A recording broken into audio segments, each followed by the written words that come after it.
Hindi lang ito sa Michigan, hindi lang ito sa New York. Dito mismo sa Chicago, may malaking martsa na nagaganap sa mga kalsada ng lungsod kung saan idinedeklara nila na walang ibang Diyos kundi si Allah. Idinedeklara nila na si Muhammad ang tunay na propeta at literal nilang tinatakot gamit ang mga talata mula sa Quran ang mga Kristiyano, mga Hudyo at lahat ng hindi susunod. Ito ang Amerika. Maligayang pagdating sa Chicago, mga kaibigan ko. Oo, Chicago ito. Hindi Hindi ito mo to Afghanistan. maiimbento. Tehran. Hindi sa ibang kakilakilabot na lugar ng mga Islamista, kundi sa Chicago. Mga kaibigan, Nakatayo ako mismo sa lugar kung saan gagawin natin ang martsa para kay Jesus sa loob ng isang oras. At tingnan mo kung sino ang nandito. Isang napakalaki. Martsa. Isang napakalaking Muslim na martsa kung saan ngayon ay umaawit sila rito sa Chicago. Si Muhammad lang ang tanging isa. Naway maparangalan si Allah. Idinedeklara nila na lahat ng Hudyo at lahat ng Kristiyano ay aalisin mula sa lungsod na ito. Ibig kong sabihin, alam mo pinag-uusapan ko ito nitong nakaraang linggo at eto tayo ngayon. Nasa gitna na tayo nito. Ang ating mga lungsod at ang ating bansa ay ipinaglalaban sa espiritu. Hindi ko alam kung kailangan mo pa ng ibang halimbawa bukod dito mismo.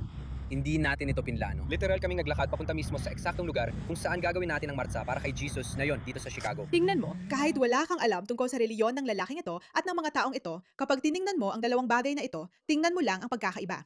Ang isang tao ay maliwanag, maputi, medyo kayumangge, mukhang masaya.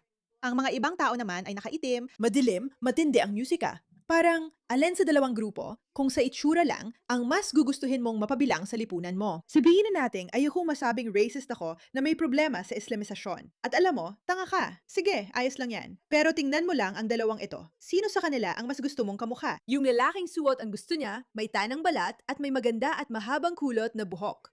O yung mga taong nakadamit na parang mga garbage bag. Common sense lang yan, mga tao. Pero mukhang wala ng common sense dito sa Chicago. May malaking martsa ng mga Muslim kung saan sila ay nagdedeklara sa buong lungsod. At alam nyo ba, tulog ang simbahan sa Amerika. Sinasabi ko na ito nitong nakaraang linggo. Ito ang perpektong halimbawa. Tulog ang simbahan sa Amerika, kailangan nating magising. Ano ba?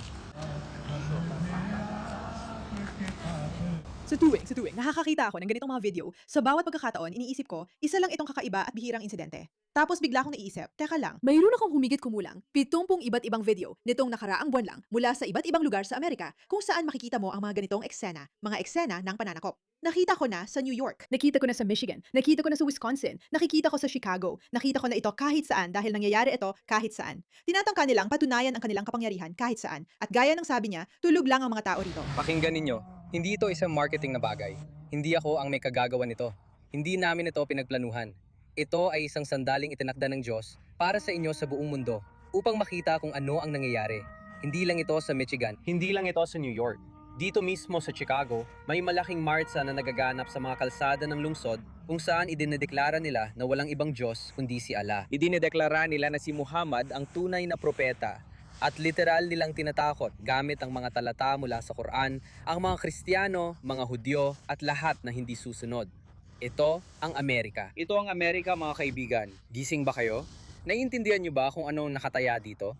Hindi. Sa tingin ko, karamihan sa mga tao ay hindi naiintindihan kung anong nakataya dahil sanay na sanay sila sa ideya ng Amerika ay katumbas ng kalayaan. Kaya hindi nila matanggap na may mga tao talagang gustong kunin ang kalayaang iyon at nagsusumikap sila para dito. At kung gusto mong mapanatili ang kalayaan, kailangan mo itong ipaglaban.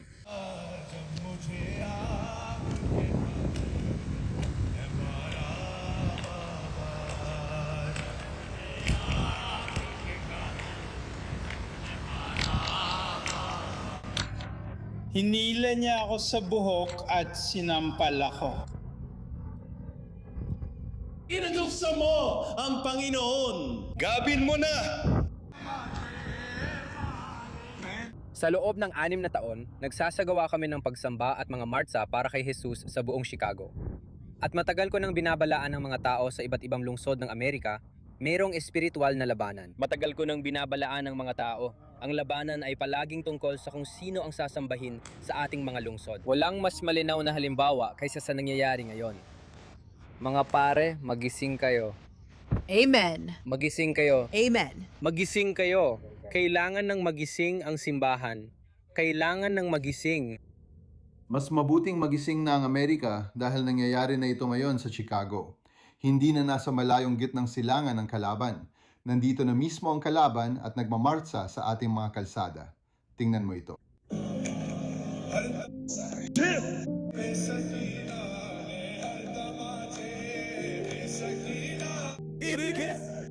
Nandito ako sa downtown Chicago, sa mismong lugar kung saan gagawin natin ang martsa para kay Jesus sa loob ng isang oras. Tingnan mo kung anong nangyayari. Isang malaking martsa ng mga Muslim ang nagaganap na yon, kung saan sa nakaraang isang oras ay sunisigaw sila ng mga bersikulo mula sa Quran. Kaya nakita na natin ang ilan dito. Sige, ipapakita ko naman sa iyo ang isa pang video na medyo matindi. Ito ay tungkol sa aktwal na martsa dito. Ito ay pagtutol laban sa paglusob ng mga Muslim sa Amerika.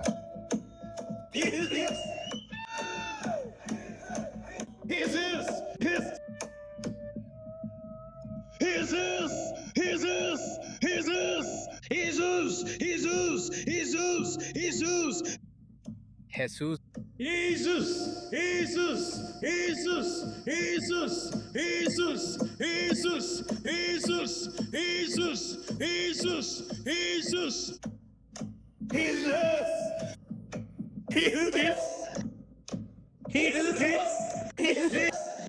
Talagang papunta na tayo doon. Papunta na ito sa isang digmaan. Parang ayokong sabihin yon dahil ayokong itulak ang ideya ng alitan. Hindi ko iniisip na yon ang tamang paraan. Pero kung hindi mapapansin ng mga tao na kailangan nilang ipagtanggol ang sarili nilang kultura, reliyon at paniniwala, kung ganon, ang mga taong nababalak na dumating at sakupin tayo ay aabusuhin iyon. Ang nakikita mo dyan ay literal na pagtutunggali ng mga Kristiyano at mga Islamista na parang naglalakad at sinusubukang isigaw ng mas malakas ang kanilang mga ideya, ang kanilang mga ideolohiya. Ano sa tingin ng mga tao ang nangyari sa kasaysayan? Libu-libong taon. Ano sa tingin mong nangyari? Mga labanan ng relihiyon yon. At sa totoo lang, medyo inosente para sa atin na isipin na hindi natin problema yan. Hindi tayo magkakaroon ng labanan ng relihiyon. Hindi mangyayari yan dito. Bakit mo isipin yon? Ganito gumagana ang mga tao. Kapag napagtanto nilang ang mga bagay na mahalaga sa kanila, tulad ng kanilang relihiyon, ay nanganganib, ipinagtatanggol nila ang mga ito. At kailangan may magbago. Kailangan talagang magising ang mga tao para maintindihan nila ang nangyayari. Salamat sa inyong atensyon sa bagay na ito.